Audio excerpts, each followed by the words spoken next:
ఒక సినిమాలో ఒక అమ్మాయి అంటుంది, లేదు లేదు నువ్వు నన్ను తప్పుగా అర్థం చేసుకున్నావు, నేను నిన్ను విపరీతంగా ప్రేమిస్తున్నాను అని.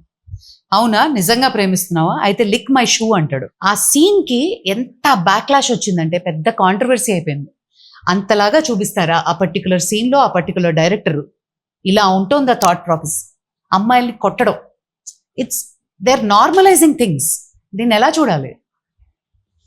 ఎప్పటికప్పుడు ఇలాంటివన్నీ ఖండించి మనం బ్యాన్ చేయకపోవటం వల్ల వస్తుందమ్మా. అందరూ కలిసి బ్యాన్ చేయాలి, ఇటువంటి రానివ్వకుండా గట్టిగా. నిన్న మొన్న కనుక ఏ విధంగా యాజిటేట్ చేశారు ఒక స్త్రీలను అవమానపరిస్తే, అలాంటి యాజిటేషన్ గట్టిగా వచ్చినప్పుడల్లా దర్శకులు, నిర్మాతలు, హీరోలు, హీరోయిన్లు అందరూ కూడా ఒళ్ళు దగ్గర పెట్టుకుని ఉంటారు. చెప్తున్నాను కదా, తప్పును ఖండించకపోవడం వల్లే వస్తుంది ఇదంతా. ప్రజలు కూడా మిన్నకుండా ఊరిపోతున్నారు. వాళ్ళు కూడా చూసి ఆగా చప్పట్లు కొట్టి ఎంజాయ్ చేసే పరిస్థితి వచ్చేసింది. ఆ మాత్రం కూడా నోరు చేసుకోలేని పరిస్థితి వస్తే ఎందుకమ్మా ఈ మానవ జన్మ? ఆ మాత్రం నోరు చేసుకోవడానికి కూడా మనకు లేదా? ఎగ్జాక్ట్లీ. అలా నోరు చేసుకునేవాడు అదేమంటా, అలా నోరు ఎవరైనా మాట్లాడితే తీసుకెళ్ళి వాళ్ళ మీద ఏదో కేసులు బనాయిస్తున్నారమ్మా, లేకపోతే వాళ్ళ మీద క్యారెక్టర్ అసాసినేషన్ చేయడమో, వాళ్ళ మీద లేనిపోయినవన్నీ పెట్టేసేసి వాళ్ళని అనేక రకాల అపనిందలకి వాటికి చేయటమో చేస్తున్నారు. మనకు నోరు మూసుకుంటున్నాం.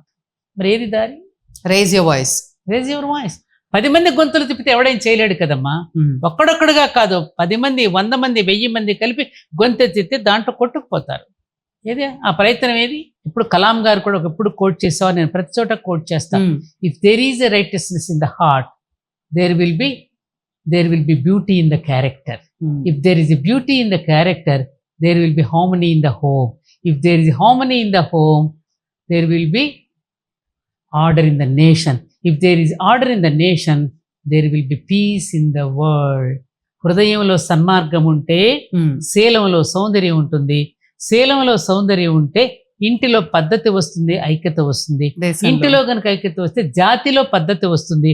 జాతిలో పద్ధతి వస్తే ప్రపంచం శాంతియుతంగా ఉంటుంది. ద సో కాల్డ్ సినిమా ఎంత ముందుకెళ్ళిందంటే, సినిమా నుంచి మంచి నేర్చుకోవచ్చు, చెడు నేర్చుకోవచ్చు. నీకు ఒక విషయం చెప్తాను, ఆశ్చర్యపోతావు. 1,00,000 కోట్ల రామాయణాన్ని 24,000 శ్లోకాలతో ముగిస్తే మరి మిగతా ఇవన్నీ ఏమైపోయినాయి? ప్రపంచ దేశాలు అవన్నీ ఉన్నాయి. ఇప్పటికీ ఆయా దేశాలు అనుసరించే స్ట్రాటజీస్ అన్నీ మన రామచంద్రుడు అనుసరించిన స్ట్రాటజీస్తోనే జరుగుతున్నాయి ఇప్పటికీ కూడా. మరి మనమేమవుతున్నాం? అవి ఎక్కడున్నాయి? రాముడు అడవికి వెళ్ళాడు, ముందు విద్యాభ్యాసం చేశాడు, తర్వాత అడవులకు వెళ్ళాడు. ఈ కథే చెప్పుకుంటూ వస్తున్నారు. థియేటర్లో కూర్చుని సీతాదేవి ఏడ్చిందని చూపి, సీతాదేవి ఏమీ ఏడవలేదు. ఆవిడ వాళ్ళ అండర్స్టాండింగ్తోనే ఈ భూమి మీదకి వచ్చారు. భార్యాభర్తలు లోకం కోసం అలా త్యాగం చేసుకున్నారు. ఆ ఎడబాటును కూడా భరించి రామచంద్రుడు అడవిలోకి పంపించింది సీతమ్మని, వాల్మీకి ఆశ్రమం వదిలిపెట్టి వెళ్ళమనింది వీళ్ళు అనుకున్నట్టు అనుమానంతో కాదు. గర్భవతిగా ఉన్నటువంటి సీతమ్మ తల్లి వాల్మీకి ఆశ్రమం దగ్గర కనుక ఉంటే, ఆమె ముని ఆశ్రమాలలో ఆ జ్ఞానాన్ని పొంది గర్భంలో ఉన్న శిశువులకు వినిపిస్తూ వాల్మీకి మహర్షి దగ్గర అస్త్రశస్త్ర విద్యలు నేర్చుకుంటారు. పిల్లల్ని ఇప్పుడు కనుక మనం ఏసీ బస్సుల్లో పంపించి చదువులు చెప్పిస్తున్నాం కదమ్మా, చాలా పాష్గా పెంచి చాలా కాస్ట్లీ దీంట్లో పెంచేస్తున్నాం కదా. అలా కాకుండా, భోగభాగ్యాలు కాకుండా ప్రజా సమస్యలను కూడా చిన్నప్పటి నుంచి పిల్లలు తెలుసుకోవాలనే ఉద్దేశంతో రామచంద్రుడు అక్కడ పెట్టాడు తప్ప సీతాదేవిని అనుమానించి వాల్మీకి మహర్షి దగ్గర పంపలేదు. వాల్మీకి ముని ఆశ్రమం దగ్గర వదిలిపెట్టారమని ఆదేశించడానికి గల కారణాలు చాలా ఉన్నాయి. సాకలివాడు అన్నాడని కాదు కారణాలు. ఆ రామాయణం రాలేదు మనకు బయటికి. వాడెవడో తెచ్చి ప్రక్షిప్తాలని మన గ్రంథాల్లో చేర్చేస్తే, ఆ గ్రంథాలు చదివి పండితులు కథలు చెప్తూ ఉంటే, ఈ కథలను చూసి సినిమా వాళ్ళు మిడిమిడి జ్ఞానంతో సినిమాలు తీస్తూ ఉంటే, పిల్లలు ప్రశ్నిస్తూ ఉంటే, వాళ్ళకి ఆన్సర్ చెప్పలేని పరిస్థితులు మనం పడిపోయి ఉంటే ఎక్కడికి పోతున్నాం మనం?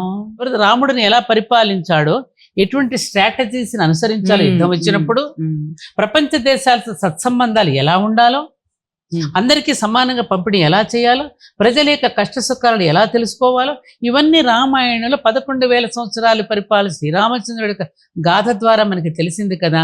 అక్కడికి ఏం చేసాం మనం? రామచంద్రుడి కథను కట్టే కొట్టే తెచ్చేవరకు ముగించేసాం. రాముడి నుంచి మనం ఈ జనరేషన్ మిలీనియల్స్ కానీ యంగ్స్టర్స్ కానీ నేర్చుకోవాల్సిన అంశాలు ఏంటి? తల్లిదండ్రుల పట్ల ఎలా ఉండాలి, గురువు దగ్గర ఎలా ఉండాలి, అన్నదమ్ములుగా ఎలా ఉండాలి, భార్యాభర్తలుగా ఎలా ఉండాలి, స్నేహితుడితో ఎలా ఉండాలి, ఏమ్మా భక్తుడితో ఎలా ఉండాలి, ప్రజల్ని ఎలా 7 విభాగాలు ఉన్నాయి రాముడి దగ్గర. ప్రజలను ఎలా పరిపాలించాడు.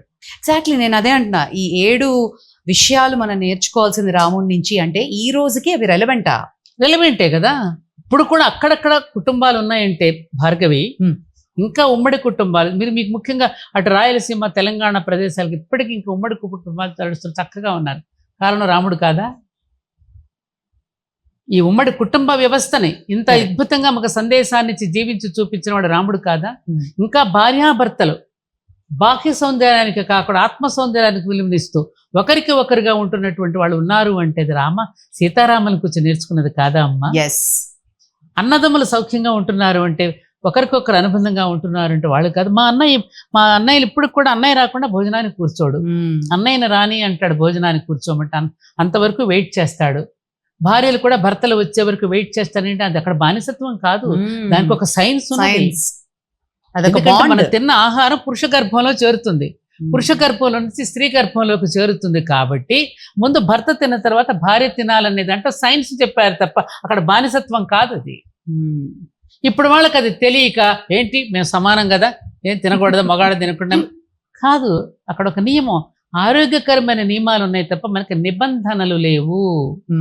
నిబంధనలు రూల్స్ కావు. మిగతా మతాల్లో నిబంధనలు ఉన్నాయి, మనకు ఆరోగ్యకరమైన నియమాలు ఉన్నాయి. గుర్తుపెట్టుకోండి. ఇది రామాయణ మహాభారతాలు ఇవన్నీ కూడా ఒక ఎడ్యుకేషన్ సిస్టంలో ఇంక్లూడ్ చేస్తే బాగుంటుందని ఇప్పుడు అనిపిస్తుంది. మేము హిస్టరీ చదువుకున్నాం, కొంతవరకు చదువుకున్నాం, యోగా కానీ ఆయుర్వేదం కానీ, మన చరిత్రలో మన రాముడు వీళ్ళే పెద్ద హీరో, సూపర్ హీరోస్ కదా. ఇప్పుడు మార్వల్ హీరోస్ వస్తున్నారు కానీ మన దగ్గరే ఉన్నారు సూపర్ హీరో. అదే కదా భార్గవి, నా బాధ అంతా అదే కదమ్మా. స్వాతంత్రం వచ్చిన తర్వాత కూడా మన హిస్టరీస్ని కానీ బ్రిటిష్ వాళ్ళ కథలే చెప్పారు తప్ప, స్టోరీసే మనకు పాఠ్యాంశాల్లో చేర్చారు తప్ప, మన వీరుల గాథలను చెప్పకపోతే పిల్లలు ఏమనుకుంటున్నారు, సినిమా వాళ్లే హీరోలు అనుకుంటున్నారు. ఆ వీరుల గురించి ఏ తల్లి చెప్తుంది? ఒక జిజియాబాయి రామాయణానికి గురించి, ఒక ఛత్రపతి శివాజీ పుట్టాడే, ఒక పుతలీబాయి గాంధీ మహాత్ముడు చిన్నప్పుడు రామాయణం చెప్తే గీతం చేతిలో పట్టుకున్నాను నడయాడాడే. మరి ఈ గాథలు ఎవరు చెప్తున్నారు? మా అమ్మ చెప్పింది మాకు. అదే ఆ చిన్నప్పుడు అమ్మలే చెప్పాలి కదా. అమ్మే కదమ్మా తొలి గురువు. ఆ అమ్మ కూడా చెప్పడం లేదుగా, సెల్ ఫోన్ ఇచ్చి ఆడుకోమంటోందిగా. వాడు 3 ఏళ్ళు లేవు వాడికి. అరే రారా కూర్చుని ఒక కథ చెప్తానని కథ చెప్తోందా?